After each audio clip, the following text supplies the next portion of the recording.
माता की, भारत माता की। जो उत्साही साथी हैं, उनसे मेरी प्रार्थना है, अगर आप बैठेंगे तो अच्छा होगा। आपका ये उत्साह, आपका प्यार मेरी सर आंखों पर। कृपा करके बैठिए।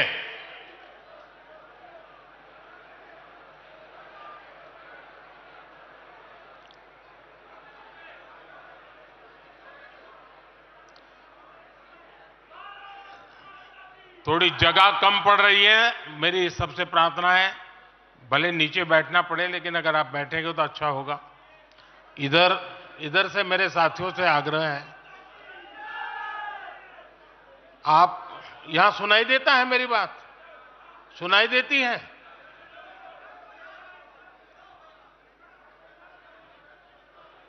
जरा प्रबंधक उस तरफ देखे भाई। जगह नहीं है तो कृपा करके आप कहीं पर भी नीचे बैठ जाइए।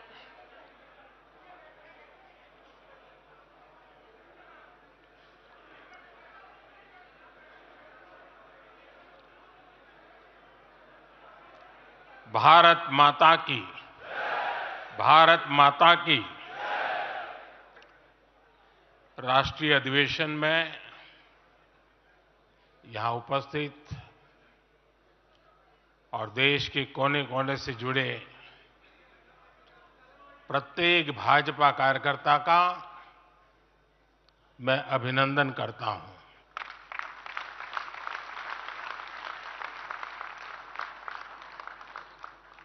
भाजपा का कार्यकर्ता साल के हर दिन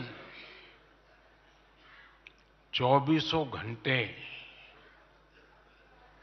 देश की सेवा के लिए कुछ न कुछ करता ही रहता है।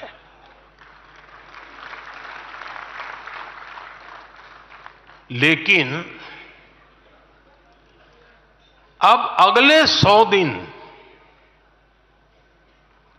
नई ऊर्जा, नया उमंग, नया उत्साह, नया विश्वास, नए जोश के साथ काम करने का है।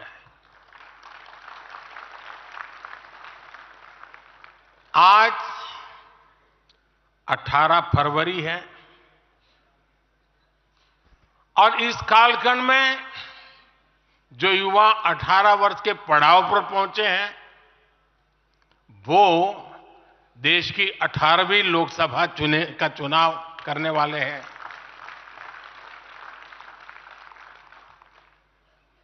अगले 100 दिन हम सबको जुट जाना है, हर नए वोटर तक पहुंचना है, हर लाभार्थी तक पहुंचना है, हर वर्ग, हर समाज, हर पंथ, परंपरा, सब लोगों के पास पहुंचना है।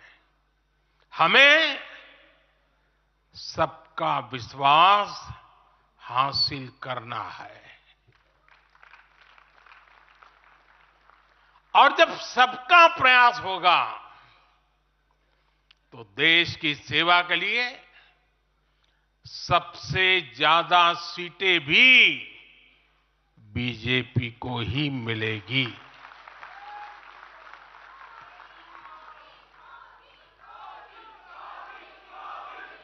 और आज कल मुझे पदाधिकारियों के साथ बैठने का अवसर मिला।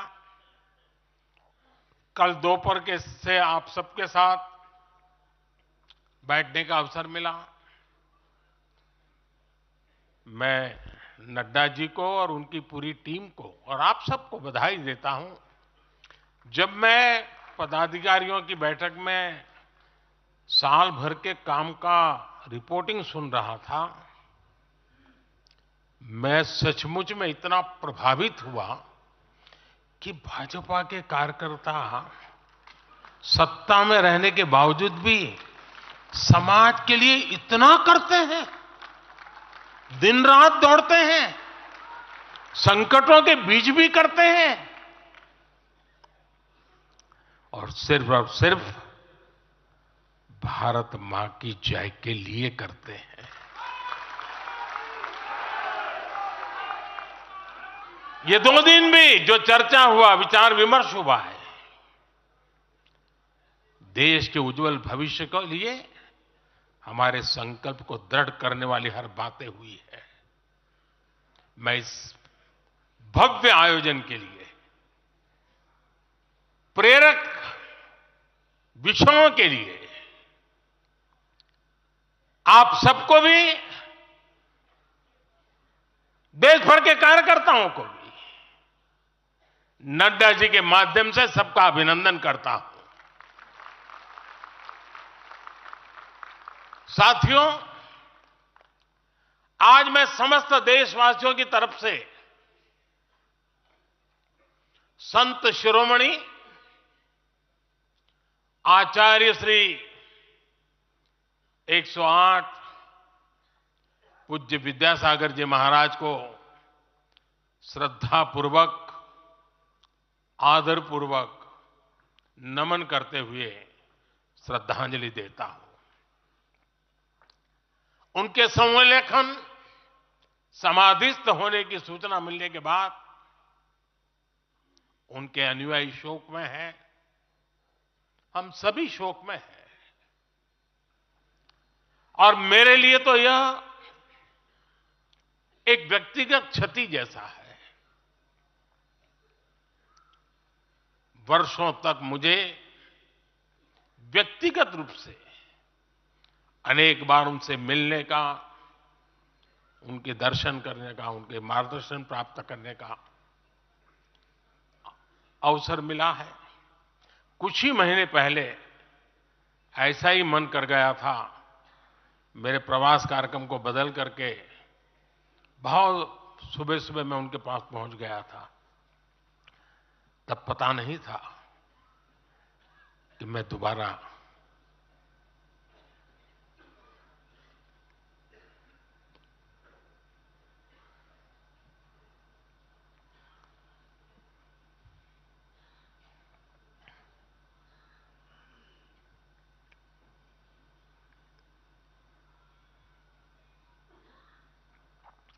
उनके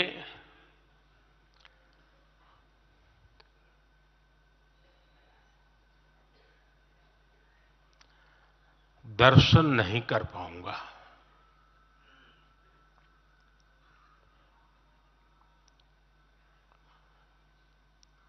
ये मेरा सौभाग्य रहा है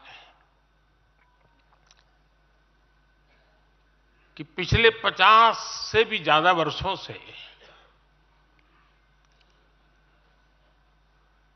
मुझे देश के गणमान्य आध्यात्मिक मूर्तियों के निकट रहने का, उनके आशीर्वाद पाने का अवसर रहा है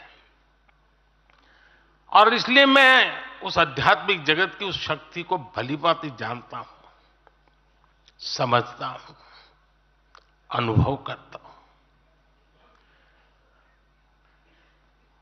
आपको सुनकर के आश्चर्य होगा कि वे तो दिगंबर परंपरा से थे। उनका जीवन कैसा होता है हम जानते हैं, लेकिन शायद ही कोई ऐसी महत्वपूर्ण घटना ऐसी नहीं होगी या मेरी तरफ से कुछ महत्वपूर्ण किसी काम में मेरा संबंध आया हो, 24 घंटे के भीतर भीतर उसका एनालिसिस करके मुझे उनका संदेश आता था। यानी कितने जागरूक थे।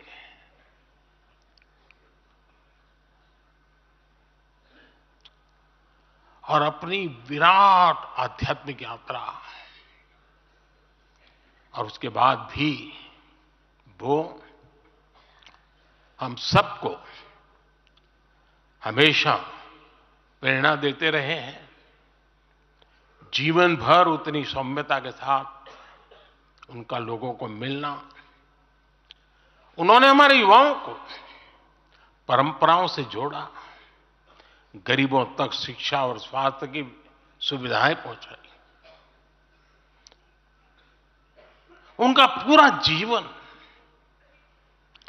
उस व्यक्ति के लिए प्रेरणा जैसा है जिसने गरीबों और वंचितों के लिए काम करने का संकल्प लिया है। आज जब भारत प्रगति के पथ पर आगे बढ़ रहा है, मुझे विश्वास है कि उनके सिद्धांत और उनका आशीर्वाद ऐसे ही भारत भूमि को प्रेरणा देता रहेंगे। साथियों, पिछले 10 वर्षों में भारत ने जो गति हासिल की है, बड़े लक्ष्यों को प्राप्त करने का जो हौसला पाया है, यह अभूतपूर्व है साथियों। और इसलिए नहीं कि मैं कह रहा हूं, दुनिया गाजे बाजे के साथ बोल रही है। भारत ने आज हर क्षेत्र में जो ऊंचाई हासिल की है, उसने हर देशवासी को एक बड़े संकल्प के साथ जोड़ दिया है। और ये संकल्प है विकसित भारत का। अब देश न छोटे सपने देख सकता है और देश न अब छोटे संकल्प ले सकता है। सपने भी विराट होंगे, संकल्प भी विराट होंगे। और ये हमारा सपना भी है, हम सबका संकल्प भी है कि हमें भारत को विकसित बनाना है। और इसमें अगले 5 वर्षों की बहुत बड़ी भूमिका होने जा रही है। अगले 5 साल में भारत को पहले से भी कई गुना तेजी से काम करना है। अगले 5 साल में हमें विकसित भारत की तरफ एक लंबी छलांग लगानी है। लेकिन भाई और बहनों, सारे लक्ष्यों की प्राप्ति के लिए पहली शर्त है सरकार में भाजपा की जोरदार वापसी।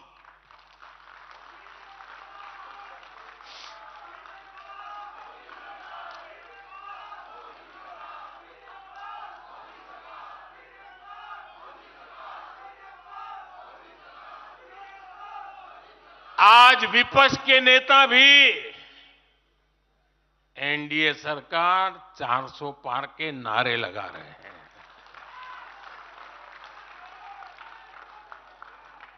और एनडीए को 400 पार कराने के लिए भाजपा को 370 का माइलस्टोन पार करना ही होगा।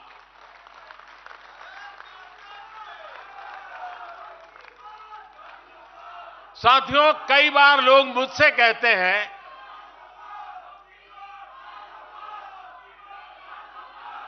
मुझे कहते रहते कि अरे मोदी जी, आपने इतना तो सब कुछ क्या कर लिया, जो बड़े बड़े संकल्प आपने लिए वो तो पूरे कर लिए, अब क्यों इतनी भागदौड़ करनी। साथियों, पूरा देश मानता है 10 साल का बेदाग कार्यकाल और 25 करोड़ लोगों को गरीबी से बाहर निकालना ये सामान्य उपलब्धि नहीं है। पूरा देश मानता है हमने देश को महाघोटालों और आतंकी हमलों के खौफ से मुक्ति दिलाई है। पूरा देश मानता है हमने गरीब और मिडिल क्लास का जीवन बेहतर करने का प्रयास किया है। लेकिन जो लोग सोचते हैं कि बहुत हो गया, ऐसा सोचने वालों को मैं एक पुरानी घटना जरूर बताना चाहूंगा। एक बार एक बहुत बड़े नेता मुझे मिले, मेरे प्रधानमंत्री पद के दूसरे कार्यकाल पे। बोले, मोदी जी, प्रधानमंत्री बनना बहुत बड़ी बात है, आप बन गए। आपने इतने दशकों का संगठन का भी काम कर लिया, मुख्यमंत्री के रूप में भी इतना लंबा समय रह चुके, प्रधानमंत्री में भी दोबारा आ गए। अब इतना काम पा लिया है, अब तो थोड़ा बैठो, आराम करो, बहुत कर लिया। ये उन्होंने मुझे कहा था। उनकी वो भावना राजनीति के पुराने अनुभवों से थी। लेकिन साथियों, हम राजनीति के लिए नहीं, राष्ट्र नीति के लिए निकले हैं। हम तो छत्रपति शिवाजी महाराज को मानने वाले लोग हैं। जब छत्रपति शिवाजी महाराज का राज्याभिषेक हुआ तो उन्होंने ये नहीं किया कि अब तो छत्रपति बन गए, सत्ता मिल गई तो चलो उसका आनंद लो। उन्होंने अपना मिशन जारी रखा। ऐसे ही उनसे प्रेरणा लेकर के मैं अपने सुख वैभव के लिए जीने वाला व्यक्ति नहीं हूं। मैं बीजेपी सरकार का तीसरा टर्म सत्ता भोग के लिए नहीं मांग रहा हूं। मैं राष्ट्र का संकल्प लेकर निकला हुआ व्यक्ति हूं।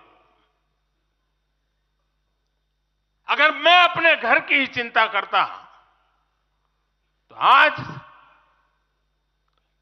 करोड़ों गरीबों के घर नहीं बना पाता। मैं देश के करोड़ों बच्चों के भविष्य के लिए जीता हूं, जागता हूं, जूझता रहता हूं।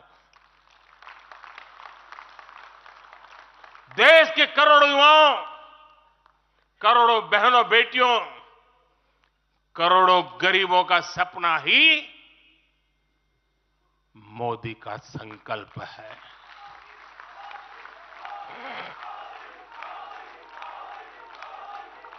और इस संकल्प की पूर्ति के लिए ही हम सब सेवा भाव से दिन रात एक कर रहे हैं।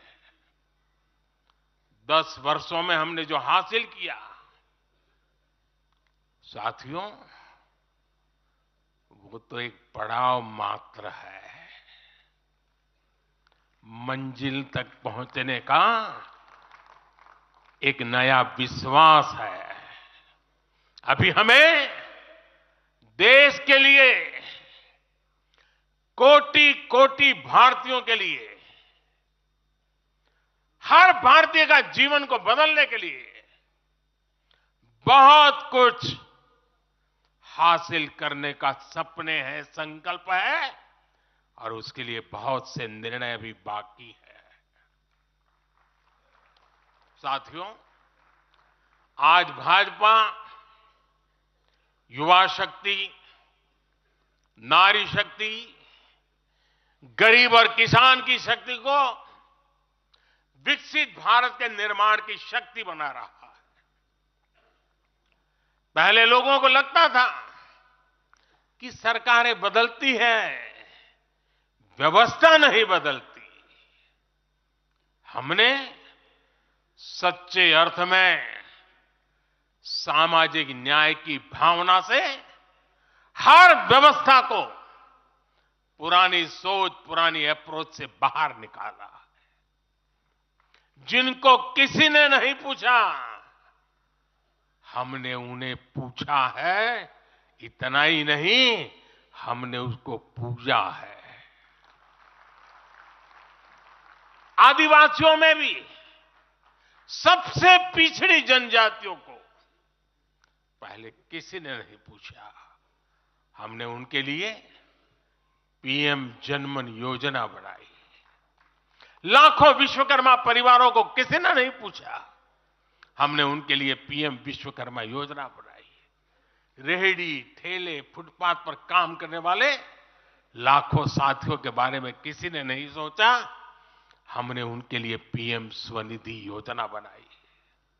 साथियों, पहले की सरकारों ने महिलाओं के हितों की, उनके जीवन में आ रही परेशानियों की भी कभी चिंता नहीं की। हमारे यहां बेटियों को गर्भ में ही मार डालने की कितनी विराट समस्या थी। हमने इसके लिए सामाजिक चेतना, साथ साथ कड़े कानून दोनों का सहारा लिया। पहली बार देश में बेटी बचाओ बेटी पढ़ाओ जैसा एक जन आंदोलन चला, जिसका एक बहुत ही सार्थक प्रभाव हुआ। हमने बालिकाओं के, महिलाओं के पोषण पर विशेष बल दिया। हमने पोषण अभियान चलाया ताकि गर्भवती महिलाओं को उचित मदद मिल सके। स्वस्थ महिला ही स्वस्थ संतान को जन्म दे सकती है। गर्भ के समय महिलाओं को उचित पोषण मिले, इसके लिए मातृ वंदना योजना के तहत 3.25 करोड़ से अधिक बहनों को सीधी मदद दी। हमने सुरक्षित मातृत्व अभियान के तहत लगभग 5 करोड़ गर्भवती महिलाओं को हेल्थ चेकअप किया। प्रयास यही था कि माता और शिशु दोनों के जीवन पर पहले जो खतरे रहते थे उन्हें कम किया जा सके। 2014 से पहले महिला सुरक्षा को लेकर कितनी चिंताएं होती थी। हर कोई चिंतित रहता था। हमने रेप, बलात्कार ऐसे अपराधों को, संगीन अपराधों में फांसी की सजा सुनिश्चित की। ऐसे मामलों का तेजी से निपटारा हो, इसके लिए भी विशेष व्यवस्थाएं बनाई। साथियों, मैं देश का पहला प्रधानमंत्री हूं जिसने शौचालय जैसे विषय को लाल किले से उठाया। मैं देश का पहला प्रधानमंत्री हूं जिसने महिलाओं के खिलाफ अपशब्दों पर लाल किले से नाराजगी व्यक्त की थी। नारी गरिमा, नारी सम्मान हमारे लिए सर्वोपरि है। मुझे गर्व है कि पिछले 10 वर्षों में भाजपा सरकार ने महिलाओं का जीवन आसान बनाने के लिए अनेक कदम उठाए हैं। हमने 10 करोड़ उज्ज्वला गैस कनेक्शन दिया। हमने 4 करोड़ घर बनवाए, जिनमें 3 करोड़ से ज्यादा घर महिलाओं के नाम रजिस्टर हुए। हमने महिलाओं के नाम 3 करोड़ से ज्यादा घर रजिस्टर करवाकर उनको घर की मालकिन बनाया। हमने 10 करोड़ परिवारों की बहनों को पहली बार नल से जल दिया। हमने 12 करोड़ परिवारों की बहनों को टॉयलेट दिया। और टॉयलेट वो 4 दीवारी नहीं है, इज्जत घर है। हमने 1 रुपये में सुविधा सैनिटरी पैड्स की योजना शुरू की। हमने 25 करोड़ से ज्यादा महिलाओं के बैंक अकाउंट खोले। हमने 30 करोड़ से अधिक मुद्रा लोन महिला लाभार्थियों को दिए। साथियों, बहनों को आर्थिक रूप से सशक्त करने के लिए, बेटियों को नौकरी करने में आसानी हो, इसके लिए हमने अनेक कदम उठाए।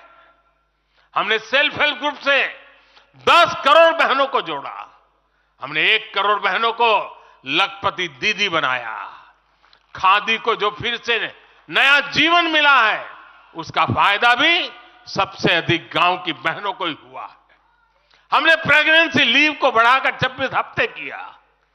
पहले फैक्ट्रियों में या दूसरी जगहों पर महिलाओं को नाइट शिफ्ट में काम करने के लिए अनेक अड़चनें थी। हमने श्रम कानूनों में सुधार करके उनको भी दूर किया। हमने पैरामिलिट्री फोर्सेस में महिलाओं की भर्ती 2 गुने से अधिक की।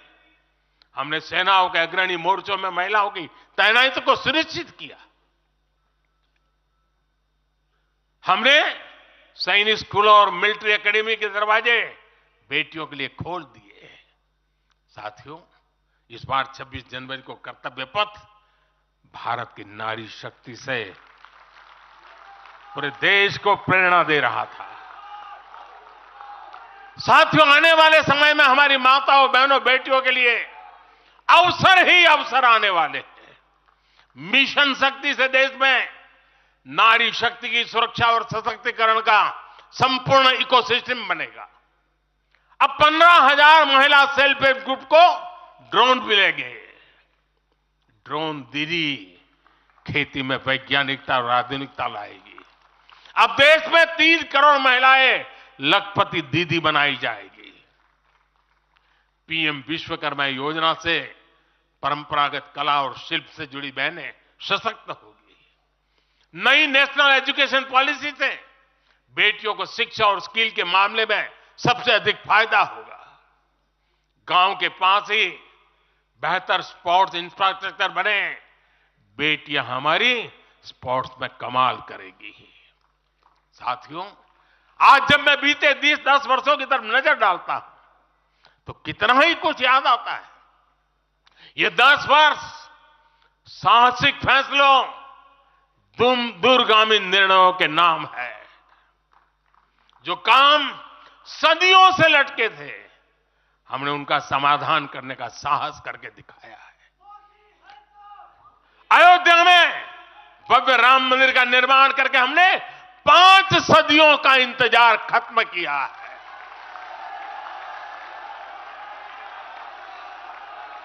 गुजरात के पावागढ़ में 500 साल बाद धर्म ध्वजा फहराई गई है।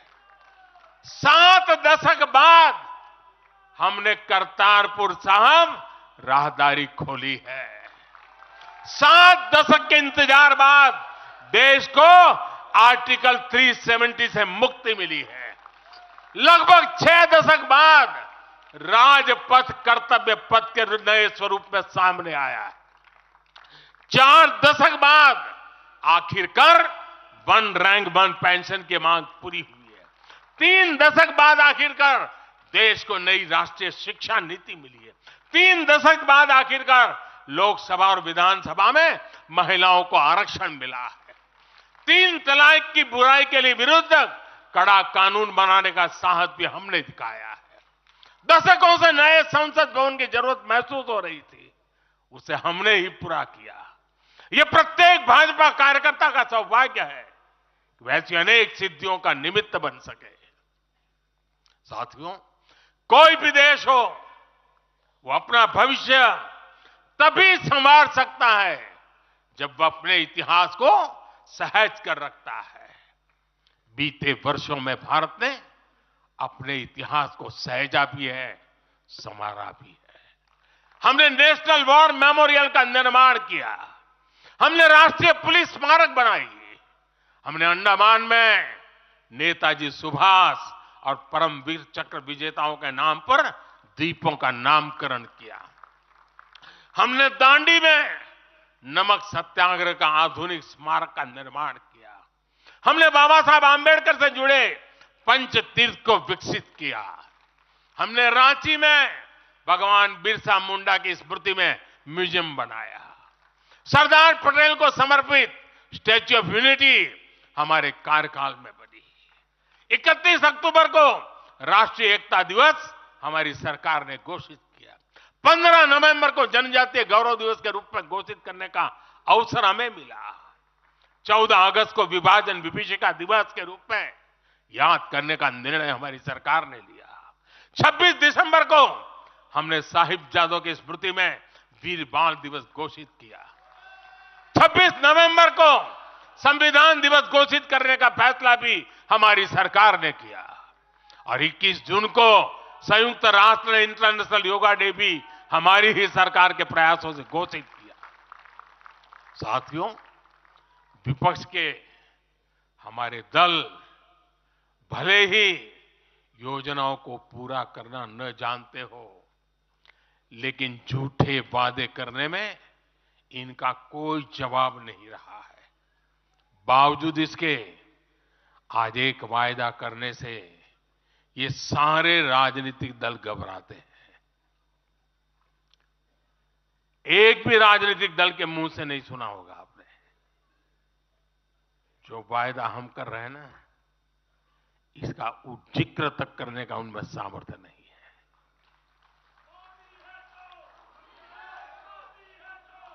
और हमारा वायदा है विकसित भारत का।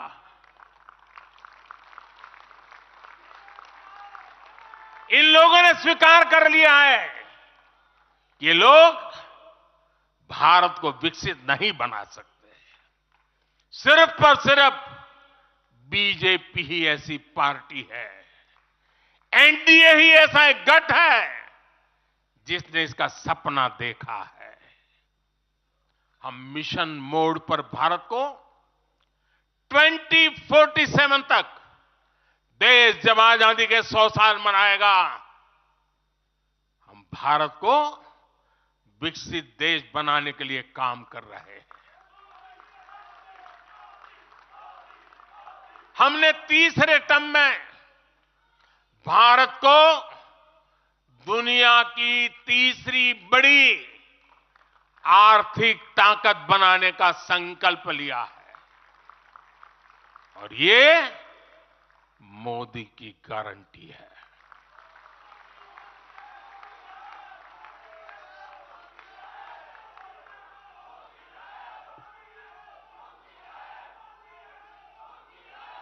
और जब मैं भारत को तीसरी आर्थिक ताकत बनाने की बात करता हूं, तो उसका मतलब भी बहुत गहरा है। इसका मतलब है भारत के आर्थिक, सामरिक और सांस्कृतिक सामर्थ्य का कई गुना विस्तार, चहुं दिशा में विस्तार। साथियों, हम इसके लिए कितनी तेजी से काम कर रहे हैं, इसका हिसाब लगाना भी जरूरी है। भारत को, यह आंकड़ा याद रखिए, भारत को $1 ट्रिलियन की अर्थव्यवस्था बनने में लगभग 60 साल लगे थे। 60 साल। 2014 में जब देश ने हमें अवसर दिया तो 2 ट्रिलियन मार्क भी बहुत बड़ा लग रहा था, लेकिन 10 वर्षों में हमने अपनी अर्थव्यवस्था में $2 ट्रिलियन और जोड़ दिया। एक के लिए 60 साल, 10 साल में 2 और जोड़ दिया। जब भारत दुनिया की 11वें नंबर की अर्थव्यवस्था था और 11 से 10 पर आने में दम उखड़ गया उनका, हम 11 से 5 पर ले आए। अर्थव्यवस्था जब 11 नंबर पर थी, तब इंफ्रास्ट्रक्चर का बजट सिर्फ 2 लाख करोड़ रुपए भी नहीं बन पाता था। आज भारत 5वें नंबर की अर्थव्यवस्था है, तो भारत का इंफ्रा बजट 11 लाख करोड़ को पार कर चुका है। इसी वजह से आज गरीबों को एक करोड़ों घर बन रहे हैं। आज गरीबों के घर तक पानी पहुंच रहा है। आज देश में रिकॉर्ड मेडिकल कॉलेज, अस्पताल, यूनिवर्सिटीज बन रहे हैं। गांव तक की सड़कें बन रही हैं। जब भारत दुनिया की टॉप 3 अर्थव्यवस्थाओं में आएगा, तो आप कल्पना कर सकते हैं कि विकास कार्यों के लिए हमारे पास कितनी ज्यादा पूंजी होगी। इसलिए भारत के टॉप 3 इकोनॉमी में आने का मतलब है भारत के हर परिवार का जीवन स्तर सुधरेगा। भारत के हर परिवार की आय बहुत अधिक बढ़ जाएगी। भारत का पब्लिक ट्रांसपोर्ट और आधुनिक बनेगा।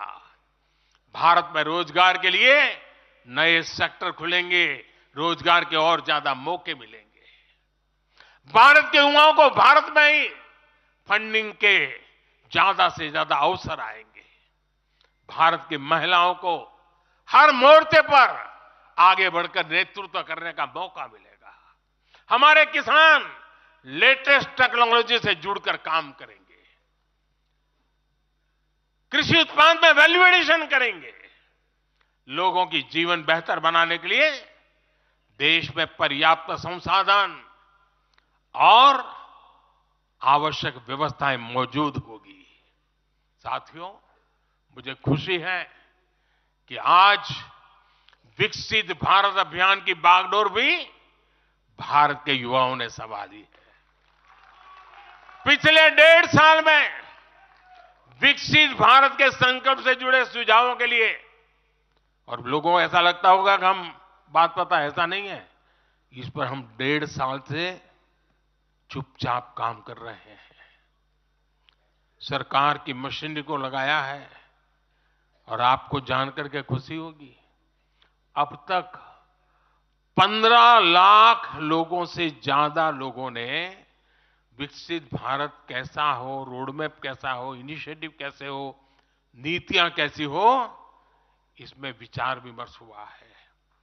लोगों ने अपने आइडियाज दिए हैं और आपको जानकर के और खुशी होगी, इन 15 लाख में से आधे से ज्यादा वो लोग हैं जिनकी उम्र 35 से कम है। पूरी युवा सोच के साथ हम आगे बढ़ रहे हैं। इन लाखों युवाओं ने विकसित भारत का रोड मैप सुझाया है। साथियों, युवा ऊर्जा से भरा हुआ भारत आज अपने लिए बड़े लक्ष्य तय कर रहा है और जो लक्ष्य तय करता है अपनी आंखों के सामने उसे प्राप्त भी करता है। हम 2029 में 2029 में भारत में यूथ ओलंपिक के लिए तैयारी कर रहे हैं। हम 2036 में भारत ओलंपिक खेलों की मेजबानी करें, इसके लिए काम कर रहे हैं। हम 2030 तक हमारी रेलवे को नेट जीरो टारगेट पर ला करके कार्बन मुक्त करने की दिशा में काम कर रहे हैं। हम 2030 के बजाय अपनी टारगेट डेट से 5 साल पहले ही पेट्रोल में 20% इथेनॉल ब्लेंडिंग का लक्ष्य भी हासिल कर लेंगे। भारत 2070 तक नेट जीरो के लक्ष्य को हासिल करने के लिए भी नीतियां बना रहा है। इसका अर्थ है कि आने वाले समय में हमारे देश में अनगिनत ग्रीन जॉब्स बनेगी। साथियों, विकसित भारत वो नहीं होगा जिसका भविष्य भाग्य के भरोसे हो। इसलिए दूसरे देशों पर भारत की निर्भरता को हम तेजी से कम कर रहे हैं। इसलिए हम देश के लिए बड़े लक्ष्य बना रहे हैं और उनके लिए योजनाबद्ध तरीके से काम भी कर रहे हैं। भविष्य में हम एक ऐसा भारत देखेंगे जिससे लाखों करोड़ रुपए का खाद्य तेल बाहर से लाने की जरूरत नहीं होगी। हमारे पाम ऑयल मिशन की मदद से हमारे किसान इतने सशक्त हो जाएंगे कि वो देश के पैसों की बचत कर सके। बीते कुछ वर्षों में दलहन, तिलहन और श्री अन्न के लिए विशेष नीतियां बनाई है, जिससे छोटे छोटे किसानों को मदद हो रही है। भविष्य में भी हमारे किसानों को इनसे और लाभ मिलेगा। किसानों के भविष्य को सुरक्षित करने के लिए हमने देश के कोने कोने में अमृत सरोवर अभियान भी शुरू किया। आजादी का अमृत महोत्सव, हम बहुत कुछ कर सकते थे। हम दिल्ली के अंदर कोई एक बड़ा ताबूत खड़ा कर दे के नाम लिखवा सकते थे कि आजादी के अमृत काल में मोदी जी ये बना के गए। हमने आजादी के अमृत वर्ष को जन आंदोलन बनाया और काम क्या किया? तालाब बनाए। हर गांव में जब तालाब बनते हैं ना, वो किसान को सुरक्षित करते हैं, शुद्ध पानी की गारंटी देते हैं, जमीन उर्वरक बना देते हैं। लंबे भविष्य को सोच करके ऐसे काम हम करते हैं। और इस अभियान के तहत देश में अब तक 60,000 से ज्यादा नए सरोवर बनाए जा चुके हैं। 60,000 तालाब, शायद ही किसी सरकार के नसीब में इतना बड़ा काम करने का सौभाग्य आया होगा। ये सरोवर जल सुरक्षा सुनिश्चित करने में किसानों की मदद करेंगे। आज ग्रीन हाइड्रोजन से जुड़े अभियान और सोलर रूफटॉप मिशन के कारण देश रिन्यूएबल एनर्जी के क्षेत्र में भी तेजी से आगे बढ़ रहा है। बहुत जल्द भारत दुनिया का सेमीकंडक्टर हब बनेगा और इससे पूरी दुनिया में नई कंप्यूटिंग रिवॉल्यूशन को भी भारत गति देने का निमित्त बनने वाला है। पोर्ट लेड ग्रोथ से पब्लिक ट्रांसपोर्ट तक आने वाले समय में हर क्षेत्र को नई ऊंचाई मिल सकेगी। साथियों, भाजपा आज देश का एकमात्र दल है जो एक भारत श्रेष्ठ भारत की भावना के प्रति इतना आग्रही भी है और इतना समर्पित भी है। मैं पिछले महीने के अपने अनुभवों को भी कभी भूल नहीं सकता। इस दौरान मुझे भगवान श्री राम से जुड़े कई स्थानों में भ्रमण करने का अवसर मिला। मेरा 11 दिन का अनुष्ठान चल रहा था। उस अनुष्ठान के दरमियान मैं नासिक, लेपाक्षी, त्रिप्रयार, श्रीरंगम, रामेश्वरम, धनुषकोडी, मैं इन जगहों पर एक सामान्य साधक के तौर पर गया था। इस दौरान मुझे दक्षिण भारत के विभिन्न क्षेत्रों में लोगों से जो स्नेह मिला, आशीर्वाद मिले, मैं उसका शब्दों में बयान नहीं कर सकता और पॉलिटिकल पंडितों के पैरामीटर में कभी आ भी नहीं सकता है जी। जब मैं सड़कों से गुजर रहा था, लोग अपने वचन से, अपने भावों से मुझ पर अपना आशीर्वाद बरसा रहे थे। इस दौरान मुझे कंब रामायण का पाठ सुनने का अवसर मिला। ये ठीक उसी जगह पर हुआ जहां महान कवि कंबन ने 800 वर्ष पहले अपने रामायण की रचना की थी। आप कल्पना कर सकते हैं उसी स्थान पर बैठ करके जब मैं कंब रामायण सुन रहा था, उस भाव विश्व को मैं ही अनुभव कर सकता हूं। एक ऐसा अद्भुत क्षण था जिसमें एक भारत श्रेष्ठ भारत की भावना पूरी तरह समाहित थी। मुझे विश्वास है कि आप सभी ने भी कम अधिक मात्रा में इसे महसूस किया होगा। हम हमेशा विभिन्न तरीके से देशवासियों को करीब लाने का निरंतर प्रयास करते हैं। एकता के सूत्र में बांधने के लिए हमारी कोशिश रहती है। चाहे संयुक्त राष्ट्र में पहली बार जाकर के कोई तमिल में बोलता है, जगत गुरु बसवेश्वरा का संदेश दूर दूर तक पहुंचाने के लिए हम लेके जाते हैं। काशी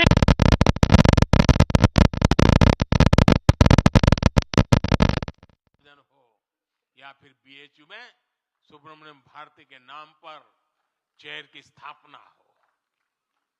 हम G20 करते हैं तो भी देश के कोने कोने में जाकर के करते हैं। हम विश्व के मेहमान आते हैं तो दिल्ली को ही देश नहीं मानते, हम हर राज्य में लेकर के जाते हैं। हमारे राजभवनों में हर राज्यों के स्थापना दिवस बनाए जाते हैं। कोई भी राज्य भवन होगा, नागालैंड का भी वहां स्थापना दिवस मनाया जाएगा और गुजरात का भी मनाया जाएगा, महाराष्ट्र का भी मनाया जाएगा, गोवा का भी मनाया जाएगा। हर राजभवन में राष्ट्रीय एकता का एक प्रकार से उत्सव बना दिया जाता है। हम अपनी विविधता को सेलिब्रेट करते हैं। एक भारत श्रेष्ठ भारत की भावना हमारे दिल के बहुत करीब है। इसे मजबूत बनाने के लिए हम काम करते हैं। साथियों, एक भारत श्रेष्ठ भारत की भावना हमारी गवर्नेंस में भी दिखाती है। हर क्षेत्र के विकास पर हमारा पूरा फोकस है। नॉर्थ ईस्ट का उदाहरण आपके सामने है। पहले की सरकारों में नॉर्थ ईस्ट को पूरी तरह अनदेखा कर दिया गया क्योंकि पार्लियामेंट की सीटें कम है, उनका इंटरेस्ट ही नहीं था। हम वोट और सीटों के हिसाब से काम नहीं करते, मेरे लिए तो मेरे देश का हर कोना समृद्ध हो, विकसित हो, ये हमारा भाव है। आज चाहे सियाचिन हो या फिर देश के आकांक्षी जिले हो, कोई हमसे दूर नहीं है। वो गांव जिन्हें पहले आखिरी गांव कहा जाता था, हमारे लिए देश के वो पहले गांव बन गए। और मेरे सारे कैबिनेट के मंत्री उन गांवों में रात बिता करके आए। कुछ मंत्रियों को तो -15 डिग्री में रात को रुकना पड़ा वहां, क्योंकि हम आत्मसात करना चाहते हैं। हमारे लिए देश का हर हिस्सा महत्वपूर्ण है, हर हिस्से पर हमारा फोकस है।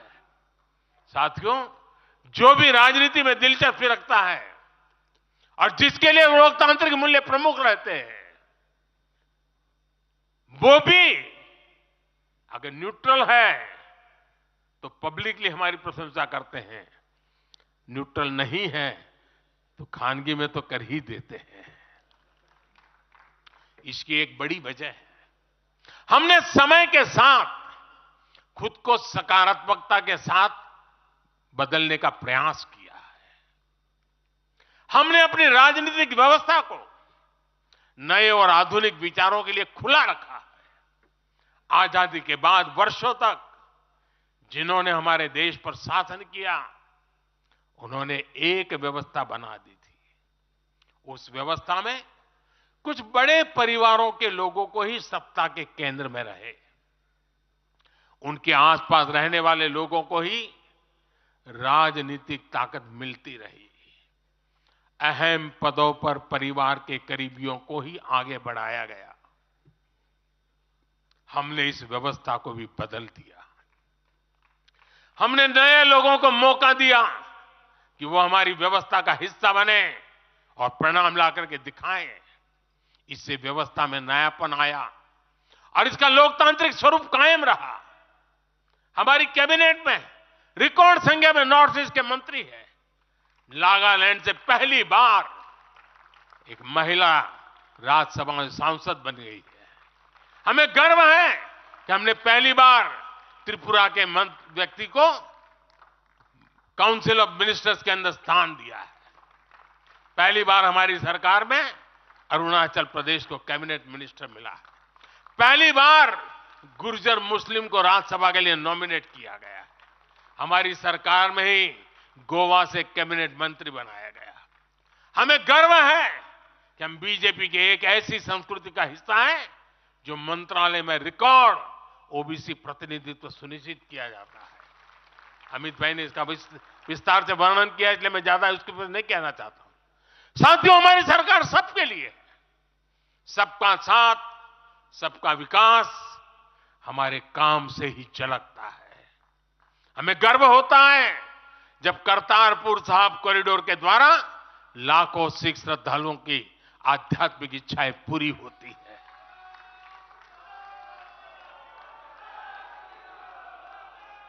अब कल्पना कीजिए, 70 साल तक भारत की सीमा में रह करके हमारे सिख पंथ के अनुयायी दूरबीन से पाकिस्तान के अंदर करतारपुर साहिब के दर्शन करते थे।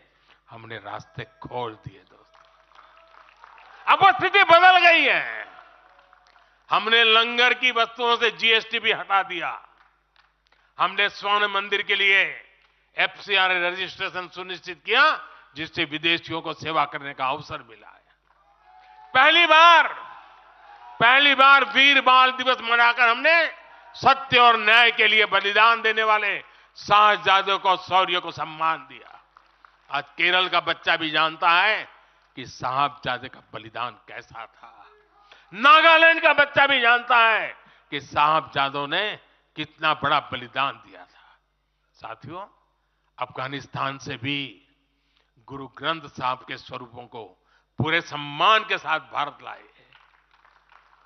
इसके साथ ही हमारी सरकार ने हज की प्रक्रिया में सुधार करके यात्रा को सुविधाजनक बनाया। आज बिना महरम के हज करना भी संभव हुआ है। इससे महिलाओं के लिए भी हज करना आसान हुआ और हजारों महिलाएं गई। साथियों, 2014 में जब मैंने शपथ ली तो हमारे कई आलोचक कहते थे, मोदी जी एक राज्य के बारे उनका क्या अनुभव है, इतना बड़ा देश, इतनी बड़ी दुनिया, ये मोदी क्या करेगा, कैसे करेगा। ठीक है, गुजरात चलाया होगा, लेकिन वो सब सोच रहे, देख लें, विदेश नीति को लेकर बड़ी बड़ी बातें कही जाती थी। अभी मैं कुछ दिन पहले ही यूएई और कतर से जाकर के आया हूं। तमाम देशों से हमारे रिश्ते कैसे मजबूत हैं, ये आज दुनिया देख रही है। आज पश्चिमी एशिया के देशों से हमारे संबंध अब तक की सबसे मजबूत स्थिति में है। 2015 में जब मैं यूएई गया था पहली बार, आप हैरान हो जाएंगे, मेरे पहले 34 साल तक देश का प्रधानमंत्री वहां नहीं गया था। सोचिए किस तरह हमने उस पूरे क्षेत्र को छोड़ रखा था। कांग्रेस की सरकारें पूरे वेस्ट एशिया को सिर्फ पाकिस्तान के संदर्भ में देखा करती थी। उन्हें भारतीयों की शक्ति और उनके विश्वास पर भरोसा ही नहीं था। लेकिन आज भारत इस क्षेत्र से संबंधों का नया अध्याय लिख रहा है।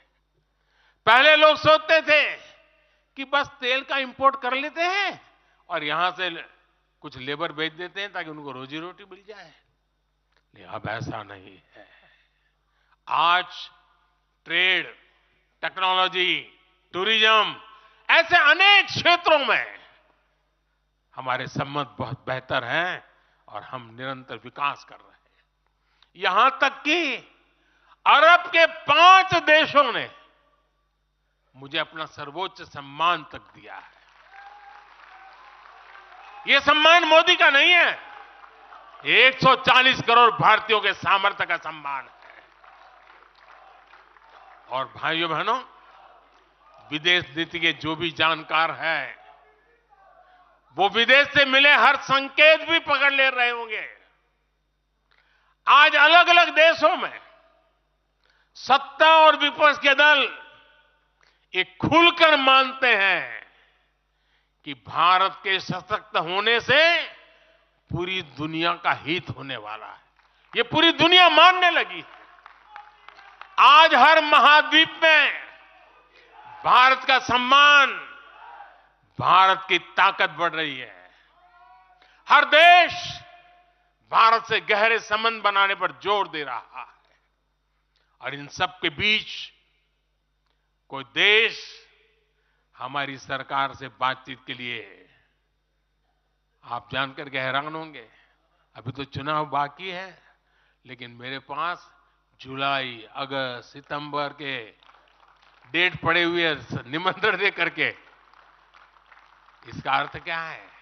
इसका अर्थ है कि दुनिया के विभिन्न देश भी बीजेपी की सरकार की वापसी को लेकर पूरी तरह आश्वस्त है। वो भी जानते हैं, दुनिया का हर देश जानता है, दुनिया की हर शक्ति जानती है, आएगा तो साथियों, कांग्रेस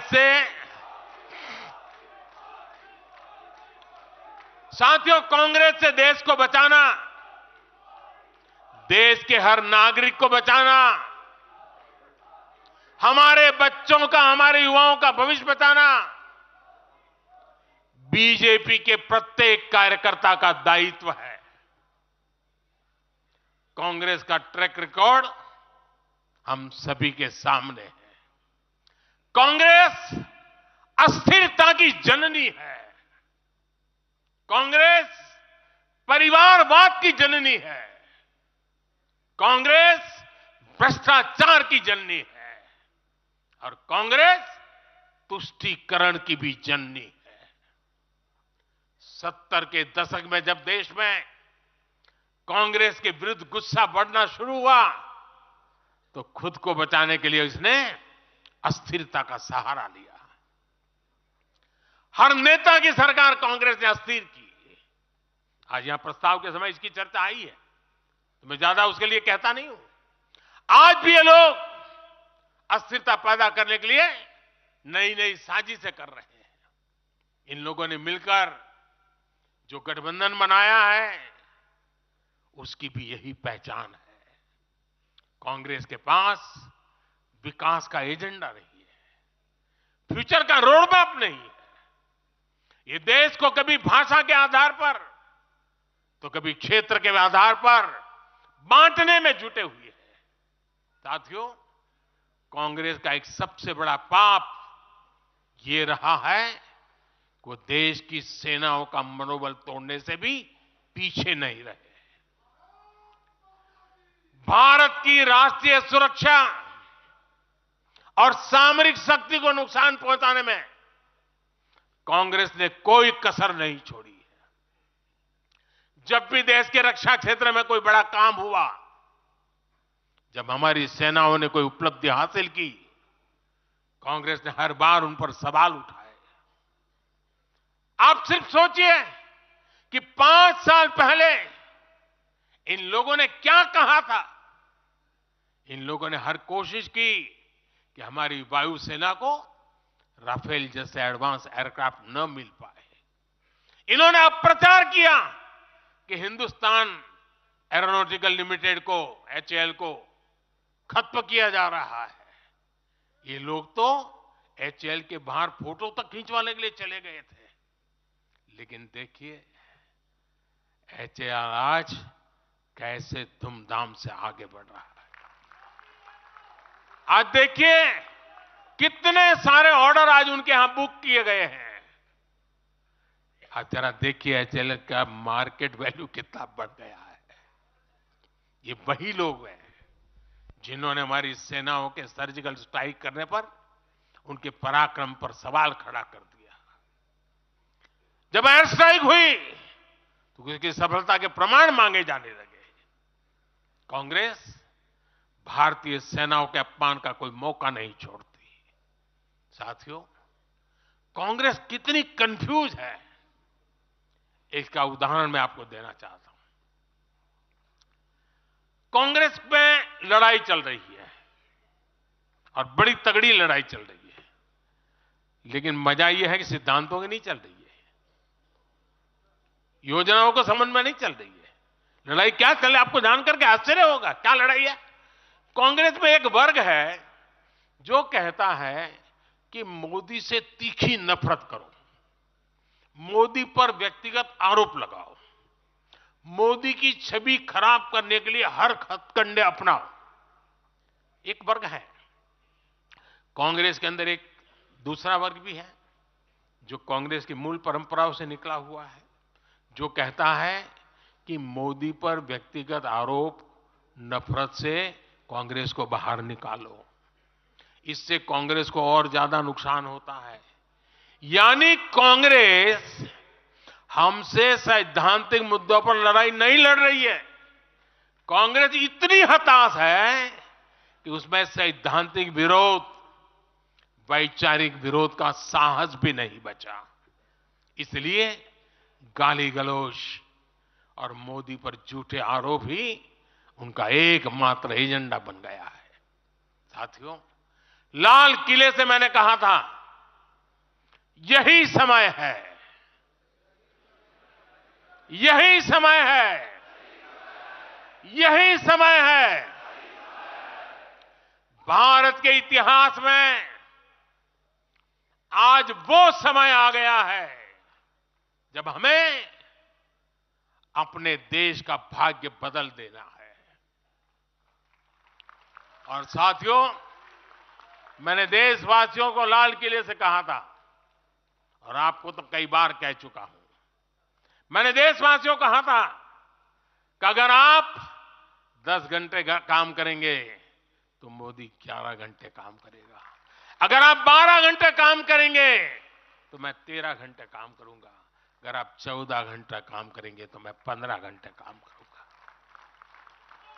मेरे साथियों, देश भर के मेरे कार्यकर्ताओं, देश भर के मेरे देश को उज्जवल भविष्य के लिए आशा लगाकर बैठे हुए लोगों से मैं कहना चाहूंगा, आने वाले 100 दिनों तक बीजेपी के हर कार्यकर्ता को अपने लिए नए लक्ष्य बनाने होंगे, उन्हें प्राप्त करना होगा। बीते वर्षों में भाजपा सरकार की योजनाओं का लाभ करोड़ों लाभार्थियों को मिला है। हमें हर लाभार्थी तक पहुंचना है। और मेरी एक व्यक्तिगत प्रार्थना है, करोगे? जरा हाथ ऊपर करके बताइए, करोगे? करोगे? हर लाभार्थी के पास जाइए, उनको कहना कि प्रधान सेवक नरेंद्र मोदी ने उन्हें प्रणाम कहा है।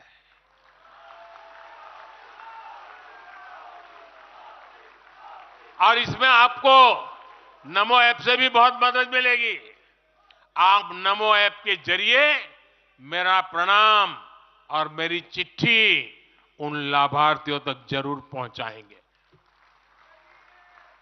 किसी भी बूथ में एक भी फर्स्ट टाइम वोटर ऐसा ना हो जिस तक बीजेपी का कार्यकर्ता पहुंचा ना हो। आपको उन्हें पिछले 10 वर्षों के काम और आने वाले 5 वर्षों के प्लान, इसके विषय में जरूर बताना है। मैं आपको उन्हें नमो ऐप पर विकसित भारत का ब्रांड एम्बेसडर बनाने के लिए हमें उसको जोड़ना है। वो हमारा एम्बेसडर है। मतदान के दिन इन सभी मतदाताओं को बूथ पर लाकर हमें कमल निशान पर मतदान करवाना है और जहां एनडीए के साथी हो उनके निशान पर मतदान करवाना है। साथियों, हमें याद रखना है, हमें सिर्फ सरकार बनाने के लिए लोगों को नहीं जोड़ना, बल्कि देश बनाने के लिए भी तो लोगों को जोड़ना है। जो किसी भी कारण से अभी भी भाजपा से दूर है, उन तक हमें पहुंचना है। सबका साथ, सबका विकास ही हमारा मंत्र है। हमारे स्वतंत्रता सेनानियों ने जो सपने देखे थे, अब उन्हें पूरा करने का समय आ गया है। और इसके लिए भाजपा जरूरी है। इसके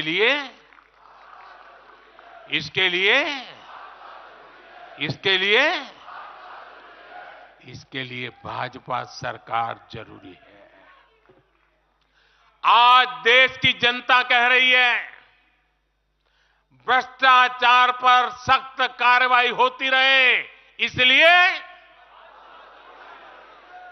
महंगाई पर लगाम लगी रहे, इसलिए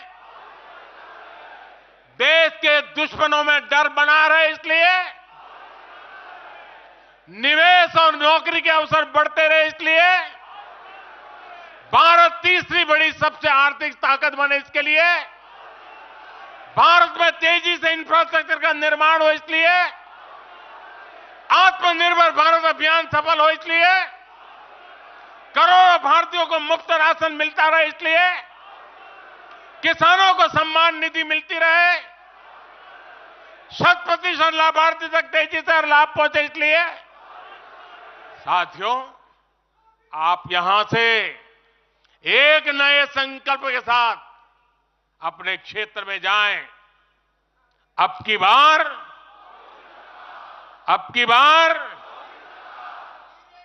400 पार, अब की बार इस मिशन पर हमें जुट जाना है। आप सबको मेरी तरफ से अनेक अनेक शुभकामनाएं हैं। मेरे साथ बोले, भारत माता की, भारत माता की, भारत माता की। मैं समझता हूं अभी वंदे मातरम होने वाला है।